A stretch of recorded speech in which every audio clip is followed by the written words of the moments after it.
Hello, this is Hot Indonesia, your weekly source of just what's going on in this country, in this incredible country. I'm Dalton Tanonaka in Jakarta. Here is this week's HI Hot List.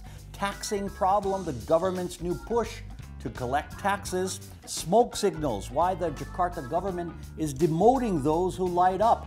And dress code, can night spots deny entry to women in headscarves? Yenny. Here with me every week are Rahayu Saraswati, first-year parliament member, activist, and family planner. And Yenny Wahid, director of the Wahid Institute, daughter of the 4th president of Indonesia, and bedtime storyteller. Yes. Okay, hot topic number one. Oh, so sweet. Taxing problem. Out of 240 million people in this country, only 28 million are registered taxpayers as of 2013. And out of that number, the government says only 1.7 million accurately paid what was owed. So the government plans to reach into more pockets and boost by 40% revenue that lags behind other ASEAN countries. You know, one of the ways they recently announced was a tax amnesty, meaning no penalties for those who had never registered before but are obviously full-grown adults and they should have paid. You know, frankly, when I heard the numbers mentioned, I was shocked actually that so low a percentage of taxes are being collected in this country. About 6% of the people in this country pay taxes. That's lower than the number that I actually know of, but not that much difference. So I'm not that shocked actually, because this is one of the things that we actually learned during our training sessions when we were about to run our campaigns as individual would-be parliament members. And at that time, I mean, I was told by my uncle specifically and my father that, you know, the taxpayers in this country are only about 10%. So when you said 6%, not that much difference. And if we're talking about, you know, tax evaders, we're not talking about, you know, the lower income members of society. If you can imagine, we use, let's say, the World Bank number of the poor people in this country. That would make up about 50% plus. But that means question would come into what happens to the other 40% that are not paying taxes. And this is what we're trying to get, you know, the message across. And I think I support in this case, I do support the government in the sense that we all need to be responsible for our tax paying. It's not like, I mean, in America, when I was there, everybody, you know, grew up seeing their parents do the taxes. Oh, because the enforcement was strong here. Exactly. Again, it's a problem like in every other sector, right? It is. And it's quite shocking in comparison to some countries like Zambia. They have like 16%. Which is like, you know, like twice as much as Indonesia. So we need to wonder, death, right? You know, that's okay, right. Do we need the death penalty now for tax evaders? Maybe. I don't think so. But you know, we're not talking just about evaders. We're not just people who are supposed to be paying, but they haven't got their tax card. They haven't registered with the tax office. Right. There's an issue of administrations. You know, that a lack of government services when it comes to, you know, when it comes to registrations and all that. People don't really know what to do and where to go to. Yeah. So there's not the education. I mean, is it a new thing? Paying taxes? Not in this country. You know you're supposed to pay taxes, right? Well, there's also the issue of lack of trust in the government's way of spending the money collected. I mean, people don't believe that the government is spending it wisely because of the high level of corruptions that is. But that's not the answer to withhold your taxes. It is not an answer, but you know, when you don't trust the government with your money, you know, when you're paying tax, you know, as an obligation, they try to stay out of the system. You don't get your rights, you know, that the government doesn't give you the rights, then it means that it's much easier, you know, for you to just say, oh, I'm not going to pay taxes here. Well, the individual tax rate here is 30%, which is about middle of the pack compared to other ASEAN countries.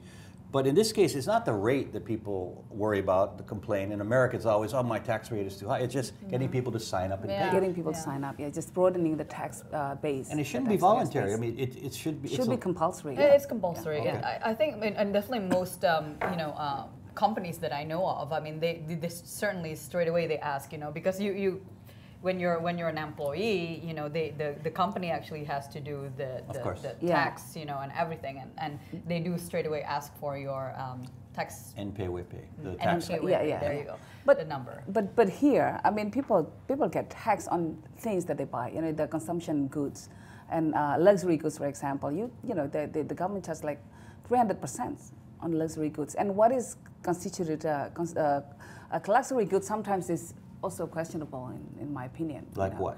Well, I heard complaints that even some medical equipments that are probably not known here. Not cosmetic, medical.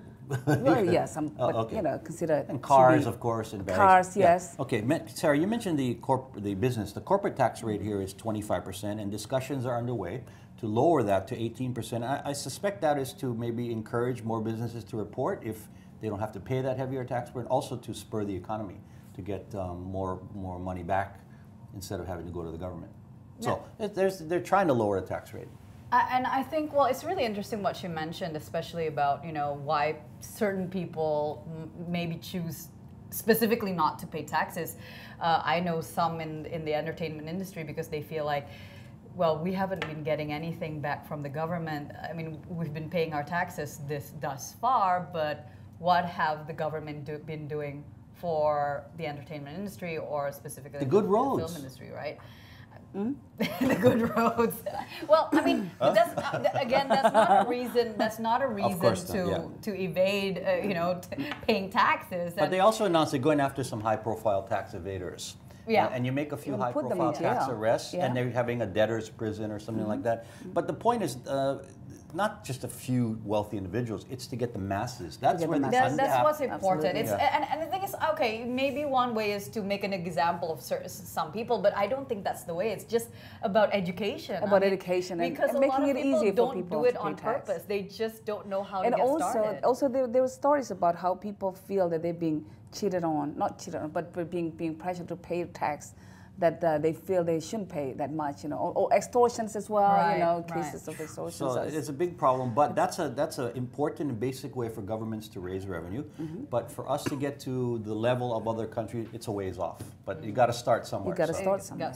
Yeah. Okay, Hot Indo will continue shortly. Why Jakarta is demoting civil servants who smoke.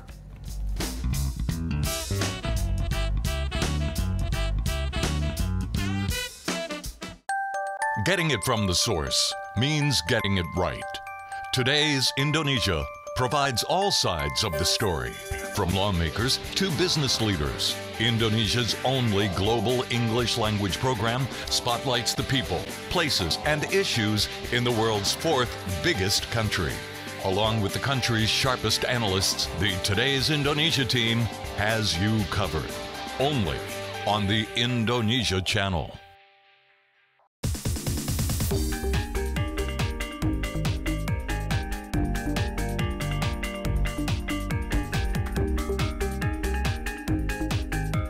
Passion for fashion, only on the Indonesia Channel.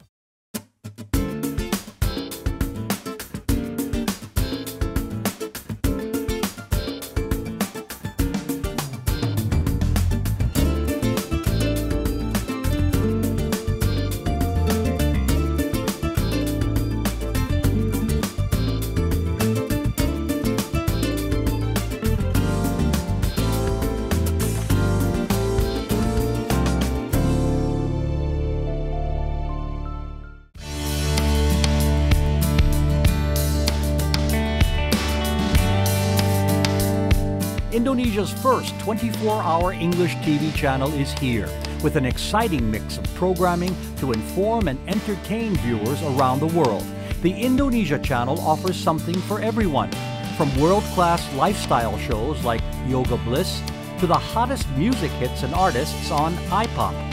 News and information are an important part of the Indonesia Channel, with Today's Indonesia and ASEAN Today providing what you need to know. International hosts such as Lorraine Hahn, Jamie Aditya, Caitlin Turner, and Dalton Tanonaka are among the faces you'll see. Movies, dramas, travel, and more are all on the Indonesia Channel for the world to see.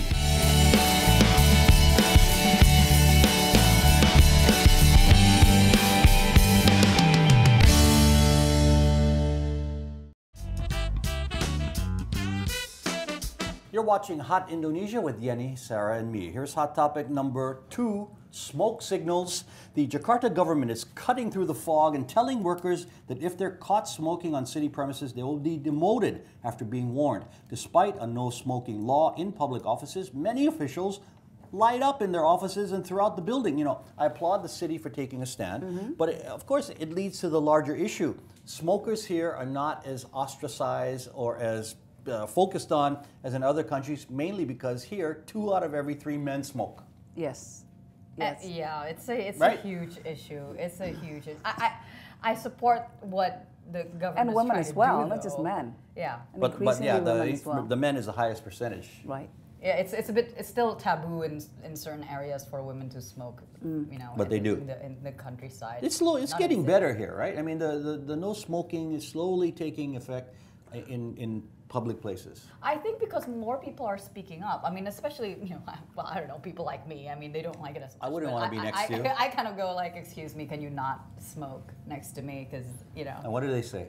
Well, no, you know what happened recently? You wanna fight? You know what happened recently? Good thing your husband's a big guy. I'm ashamed to say, but apparently it's quite normal sometimes for parliament members to smoke in the meeting rooms, which says with huge letters. Oh, I hope you called him out on it. Oh, I did.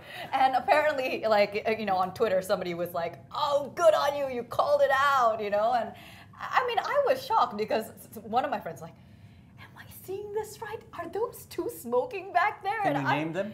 No, but I won't name them individually. I just basically pressed on the the button. I interrupted everybody and I said I'm sorry, but I have to say this. You know, leadership. You know, so I told the leaders of because who's this young first-year parliament member telling us not to smoke? Can you please tell everyone not to smoke that's good, Sarah. in here? And especially we had guests. It was like receiving the ministries. That's terrible. You know, I mean, it's just awful. The health hazard here is not as emphasized or publicized here, but they're talking. You know, they're putting the images on cigarette packs. But issues such as the environment or secondhand smoke, they're usually middle-class concerns. Usually middle-class concerns because people here are worried about just, like we talked about before, putting food on their table, clothes on their kids. So when people or they're okay financially, then they start worrying about these social issues. Yeah, so it's not an emphasis here. That's why we're not there yet. You know what's really sad? One thing that I found. Sorry, I'm just talking a lot on this issue, but I do feel very passionately about it.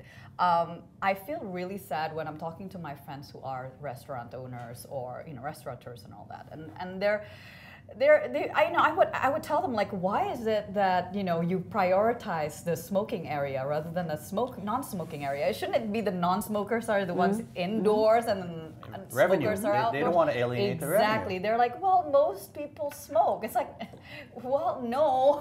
So it's enforcement. If the owner says, "I'm sorry, you can't smoke," he's got to take a stand. Absolutely. If people love the food, they will still come for it. And they'll just go outside to smoke for a bit and come back in. And tastes better with no smoke in your potatoes. But actually, it's not the way smokers think. Trust me, I know. My husband says. What's his logic? I mean, he would go to restaurants that will allow him to smoke. And he won't go to the ones that don't. Well, he would if I drag him to. But if he can prefer, his preference, of course, Of course, I'm the boss. Of course. I know that. Really, for public to know. I don't have to say that. Okay. But I think we see more an increasing awareness of the danger of secondhand smokers and all that. Yeah, and at home I ban my husband from entering the house. He has to smoke outside. From entering the house, it's not even the roof. Ban him from other things, and then you.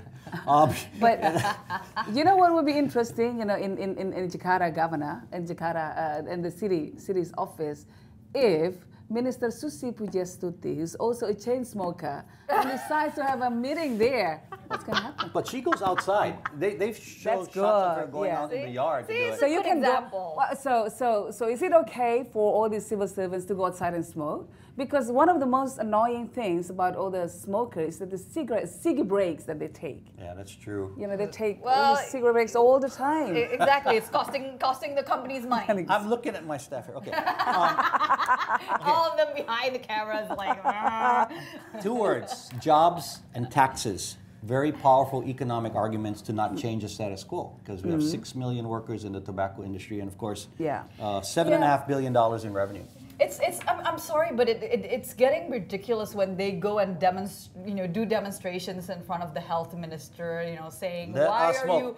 Yeah, well, I mean, it's not about letting people smoke. It's like, look, if you want to go ahead and kill yourself, that's your choice. But you know what? Don't make us cover the truth just because you feel like your job's on the line. The truth is the truth. If you choose to work in that kind of environment, if that's, and I know that's unfair for a lot of people because that's the only job available in their district, in their city, wherever they are. I know it's very tough, but there are other uses for chungke, for the it's too. quite different from chewing tobaccos and actually smoking it. You still can get It's cash. also Come on, we have gotta it. find some other. You know what? Geniuses out there, tell us what else to do with tobacco leaves. So you guys agree You that... can make an oil out of that and use it Exactly, for all sorts of things. Aromatherapy. biofuel. But you That's agree what I then with do. the government's, getting back to my original statement, it's a good thing the government's taking a stand and demoting people if they're going to smoke in their office, right? And the Absolutely. well, It's can a you step. imagine, It's a step. you've got a guest or you've got people coming in and then you lighting out and saying, oh, okay, what can I do to help you and serve you? And then you've got someone, civil servant.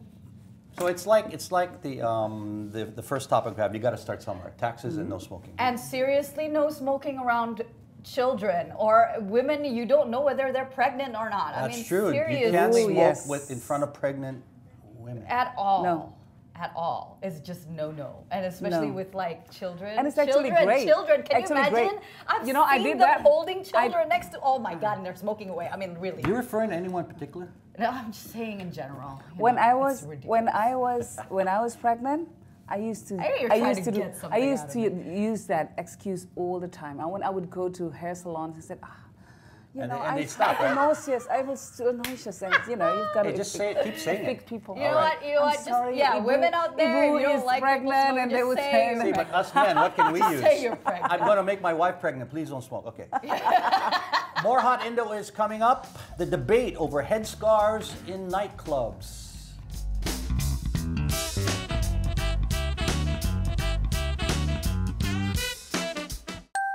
Getting it from the source means getting it right.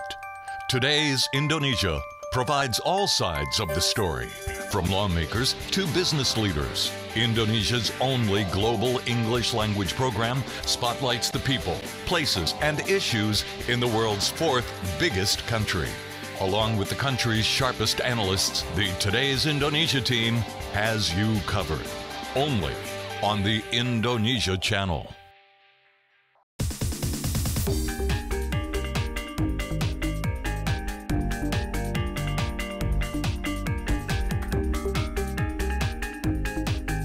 Passion for fashion, only on the Indonesia Channel.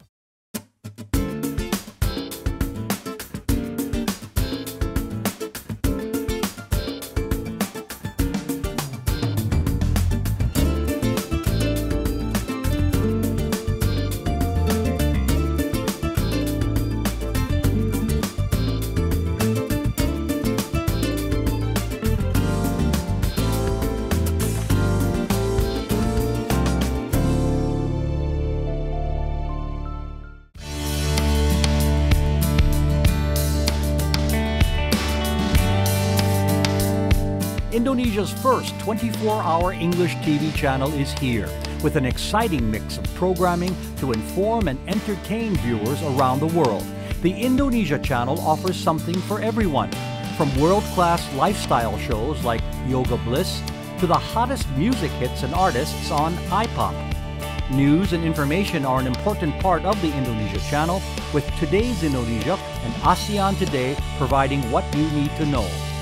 International hosts such as Lorraine Hahn, Jamie Aditya, Caitlin Turner, and Dalton Tanonaka are among the faces you'll see. Movies, dramas, travel, and more are all on the Indonesia Channel for the world to see.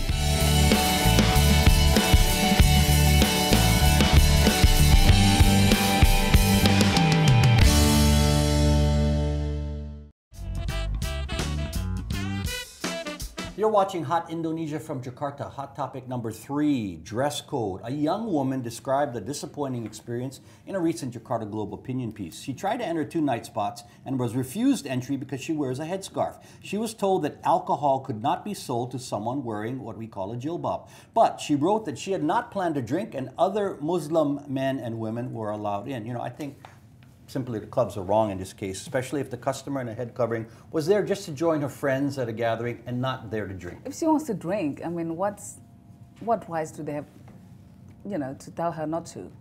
Even if, you know, she has the right to drink too. You're saying it goes beyond that. She has the right to, yes, she has the right to drinks. And but I think this goes beyond the issues of religious issues here. This is, I think, it's an issue of certain image that the club's trying to portray to their clientele, you know, because because you know, if you have, you know, women in jilbab sort of hanging around your clubs, then you know it's not probably, you know, probably the owner is worried that it might not be seen as a hip club anymore. Hey, your headscarves are very hip. You're very and cool. I'm a very hip person. I know well. that. We know that. So have you been denied entry because, or have you had problems with that at all? Of course not. You're Yenny, but do you think you understand her dilemma? I mean, and her anxiety over this. Yeah. And I think what she was, the issue that she raised, that the hypocrisy when it comes to, or discriminatory, what do you call it, regulations, practices against, it's against her. I mean, when it comes to men, you know, Muslim men or Muslim women who are not covered, they're allowed entry and they're allowed to drink alcohol. Of course. So if the issue is alcohol, then you got to ban all Muslims. Because in the Quran or Hadith says that you cannot drink, right? No. That reminds me of what, you know, has been actually enforced in Malaysia. You know, you go to like Genting Highlands, and if you look somewhat Indo, like as in Malaysia, they don't let you in. They won't let you in. But you have a foreign passport? I would have to bring my passport. Oh. But if you look slightly Chinese descent, then they don't even stop you. They don't bother with your clothing. Okay. But because you're looking a certain way, even if you don't have a headscarf, they literally question, why are you wearing shorts? Okay. So private clubs evidently have, and we did some checking, have a right to let in who they want to by what you're wearing. Because I know one other disco that won't allow women in if they don't have heels. Right. And that's nothing to do with religious beliefs, just how you look. So maybe it's not a religious issue for the club, it's appearance. But that's discriminatory in itself. Yeah. You know what, then because they're not going to ask you to take off your headscarf to go in, right? Stupid. Never mind. Well, you know, if... Is it the larger religious issue for this young lady who wrote, saying that we are in a Muslim majority country, alcohol is forbidden, so it's a larger issue she's talking about. I think the largest issue is about the hypocrisy that's surrounding us. You know, that the headscarf is a cross, you know, for her. I mean, she has to bear that and be a sort of a symbol of hypocrisy, that she has to bear the morality of the society. You know, that it's always the woman who's always been the target of, again, of a symbol of morality in this society. Let's go with Yenny one night, see if would they turn you away, you think? No, but my case is, I think it's a bit more different, they know you because they recognize me. Okay. Because they recognize me from those days. Oh no, okay. Before I went your table's ready, Miss Yenny. Yeah, exactly. Anyway, no, but because they recognize me, they probably wouldn't dare to say no. See, and that's not right, because that's not this young lady just wanted to join her friends. But you know what's really funny? Seriously, just talking about it in general. I'm not talking about nightlife or anything like that, but it's really funny because, I mean, I've heard some of my friends look at women wearing the headscarves and then they're holding hands with their boyfriends or they're sitting on their boyfriend's laps, and then I would hear these comments like, why the heck is she wearing a headscarf if she's going to be doing that? Because if she's going to be doing that, then that goes against what she's, you know, what the very principles of wearing that a the headscarf represents. Yeah. And we talked about jill boobs before, right? Yeah, because... Oh, I forgot about that. So, wow. I mean, what do we do, Yenny? What do you tell this young lady? What would you advise this young lady? Just be yourself. I mean, don't let that kind of you know, discriminatory act deter her from becoming who she is. You know, from being who she is, and then just try to go to other clubs. Because there are clubs that would let her in. Probably, I don't know. But there are probably maybe other we should clubs do a research on this. Send someone off with a headscarf.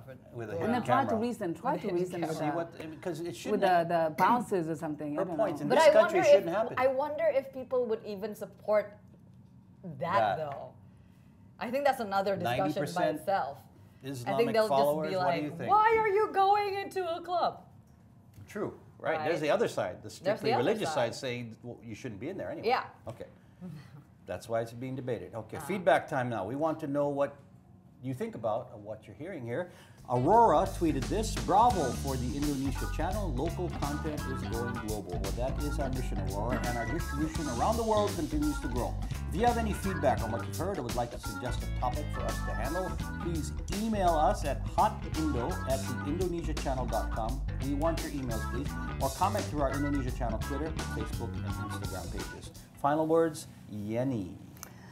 I want to say my appreciation to Mr. Prabowo Subianto for his recent meeting with President Jokowi, in which he showed his support, especially with regards to the cases that is, very much having us captivated now. The issues of the conflict between the police and the anti-corruption body, and in these days and age in which politicians, including myself, think about our interests more than the people's, then it's such a grand gesture. So I just want to say, I salute you. Are you reading Mr. Sarah's General- final words, General or was that Prabowo. your final? Was that? Are you reading Sarah's final words? I wasn't gonna say anything on that point, so All right. that good thing she pointed that out. Final words, Sarah. Well, there has been a certain issue that has come up recently, which is about an ad that has come up in Malaysia that has been slightly, how do I say this? Racist? Well, one is probably racist. The other is probably very, just quite insulting for Indonesians, because it's an ad for a vacuum cleaner that's like a robotic vacuum cleaner, and it actually says at the top of it, I don't know if you can see it here, but you can find it. It says, "Leading blah blah blah specialist, fire your Indonesian maid now. Call this number," and etc. And you know what? I'm glad that the head of the body for the placement and protection of our workers out there is taking a stance on that and asking for an apology, and hopefully they will take that down, because it's like saying, okay, a vacuum cleaner is just the same as an Indonesian maid, and that's unacceptable. It's stupid. Okay, my final words. Valentine's Day is coming up again, and I know certain religious groups will always come out again and say it's forbidden to participate. You know what? But expressing love on any occasion isn't a bad thing, is it? Especially in this ISIS crisis world we live in. That's what I think. Okay. And that's So are we gonna get some flowers? yes, from you? ma'am. Okay. And that's Hot Indonesia. For Sarah and Yenny, I'm Dalton Tanonaka. See you again next week. Because our husband might be.